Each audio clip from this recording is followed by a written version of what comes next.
Shalom. Call Aloyim Yahweh Ba'ashem Yahushai Ba'ashem Rachakwadash. Double honors to our apostles and elders of Great Millstone, and peace and blessings to the elect. I just wanted to make a video concerning how many different people and different banks, investors are going into how this current war with Iran could lead up into a global, they're calling it a recession. And some are even saying a global economic collapse. And that's exactly what it's going to be. I'm going to let them speak on it, obviously. Before we do that, though, because I have maybe 2 or 3 videos that I want to watch, and they can be a little bit lengthy. So I'm going to read this first here in 2nd Ezra 16. I skipped it. And verses 37 through 39. Behold, the plagues draw nigh and are not slack. As when a woman with child in the 9th month bringeth forth her son, with 2 or 3 hours of her birth, great pains compass her womb, which pains, when the child cometh forth, they slack not a moment. Even so shall not the plagues be slack to come upon the earth, and the world shall mourn, and sorrow shall come upon it on every side. So, of course, you heard that I put emphasis on the word world. The world shall mourn. It's not just something over here in Babylon the Great. It's not just America that's going to be affected. The world is going to go through a hard time. It's going to be put in dire straits. They're all going to go through that hour of temptation, as we're going to read later, Lord's will. And this current war with Iran, if it continues to escalate the way it is, could very well lead up into that chip really being pushed and made mandatory throughout the entire world. So once again, let's first check out this video, and then there may be maybe 2 others that I want to watch, and then we'll jump back to the precepts. So this is from BBC Sounds, of course, on TikTok. A number of investment banks now are forecasting about a 60 to 70% chance of a global recession as a result of this war if it continues. And that's really down to 3 things. Firstly, what we're seeing is potentially the biggest oil shock since 1978, and under some measures could be even bigger. And that means we're seeing essentially the flow of not just oil, but also liquid natural gas being very severely disrupted, because the Straits of Hormuz typically carries about 20% of the global oil and gas market. Second big problem is that the Strait of Hormuz also carries a number of other key commodities, and in particular things like boring old fertilizer are going to be very disrupted in terms of the supply chains. That has big implications for global food prices and agriculture as well, and that's in many ways equally serious. And then on top of that, you've got the third problem, which is the Gulf states have said that they are thinking of taking back the investments they've made in the Western countries, particularly America, in order to keep their financial resources at home and protect themselves. And if they do that, you could actually see a very nasty jolt to the financial markets as well. A number of investment banks now. So different investment banks are predicting, like she said, a 60 to 70% chance of a global recession. So it's not only just a restriction right now of oil, but it's also of fertilizer, which means that this war could also lead up into a global famine. Like the scriptures say, a time like never was nor shall be. So that's the first one. Let's check out this second one. I think I'll go up. There we go. We're about 48 hours away from the largest global energy crisis in history because of the U.S.'s aggression on Iran. Donald Trump has said if the Strait of Hormuz does not fully open within 48 hours, he's going to start attacking Iranian civilian power plants. Now, let me pause it right now before we continue this video, because as of making this video right now, Trump did say that. But I'm not going to show it. You can look into it. Iran responded and said, well, if you do that, then we're going to escalate our attacks as well. Then Trump came out and said, hey, you know what? We're going to stop all attacks right now for the next 5 days because negotiations with Iran is going pretty well. Then Iran came back and said, we don't know what you're talking about. We haven't been in discussion with you at all. However, I still wanted to bring out this video because this could still take place no matter what. You got to remember, Trump is a very erotic is the word that's coming to mind, but he's a scatterbrain, right? He's a scatterbrain, and his thoughts are very sporadic. You never know what he's going to do. He's that cruel Lord. One minute he says this, the next day he's going completely back on his word, and it's something else. That's how these Edomites work. They're just deceptive, and they just tell lies. And so I wanted to push that out there first. However, let's still check out what she has to say, because it's still relevant and it still very much could happen.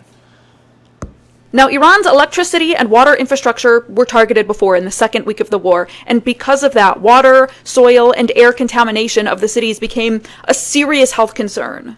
And if the US launches an attack like this again, attacks Iranian power plants, Iran is going to attack all energy infrastructure linked to Israel and the US across the entire Middle East. Remember, Ali Larijani said before his death that if the US took out Iran's electricity, the entire region would go dark in under half an hour. A spokesperson with the IRGC said today, following previous warnings, if Iran's fuel and energy infrastructure is attacked by the enemy, all energy, information technology, and desalination infrastructure belonging to the United States and the regime in the region will be targeted. And beyond the blackouts, I just want to focus on one point for a moment: the desalination infrastructure. Desalination is the process of taking salt water and converting it into drinking water. The Gulf especially is incredibly reliant on desalination technology. They need this technology for their survival, and US companies are significant providers of the technology. Gulf countries and Israel are the most dependent in the world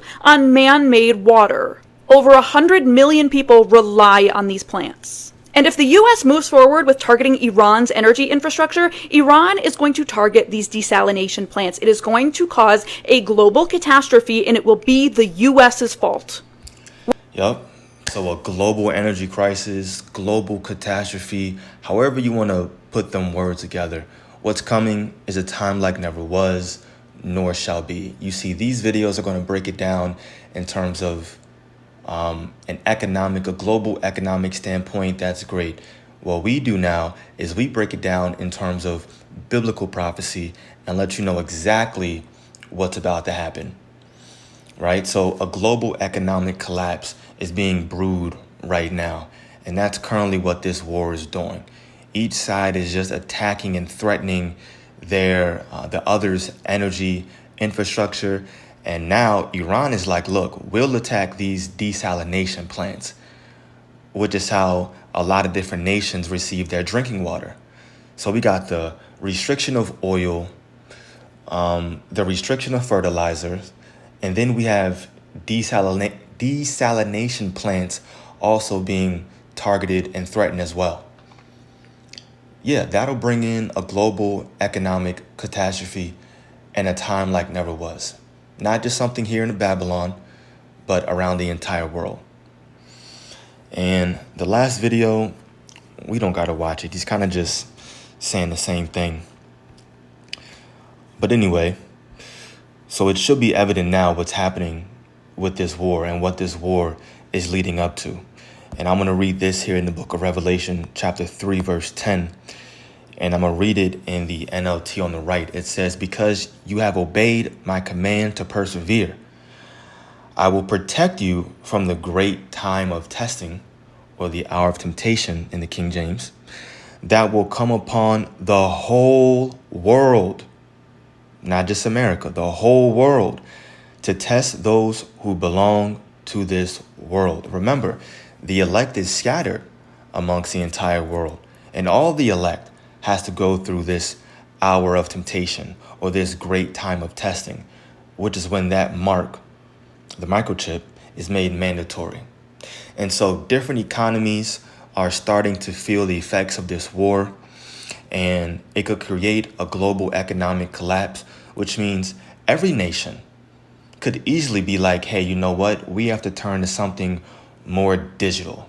We have to start seeing who's where, who's who, what you're buying, how you're spending your time. Are you conserving enough oil? Enough or too much energy? We need to regain control. So now all these nations around the globe could easily just push the chip. And that's that hour of temptation right there, or that great time of testing that's going to be pushed amongst the entire world, not just here in Babylon the Great. And I'm going to end off with the precept that I've been quoting, trying to keep my videos around 10 minutes because they're not recording anything after. It's crazy. Matthew 24, verse 21. Sure, NLT again. For there will be greater anguish than at any time since the world began, and it will never be so great again. King James. Kind of like the King James better for this. For then shall be great tribulation, such as was not since the beginning of this world, of the world to this time, no, nor ever shall be. So we're going to see a global collapse. We're going to see global famine. We're going to see all these different people around the world go through a very perilous time. However, our job as a hopeful elect is to remember that the Lord said that he is our guide. So continue to watch and continue to repent and ask the Lord to strengthen your mind, comfort your spirit, and to give you more faith in these days. So, Lord willing, this was edifying to the elect. Call Haloyim Yahweh Ba'ashem Yahushai Ba'ashem Rakakudash. Shalom.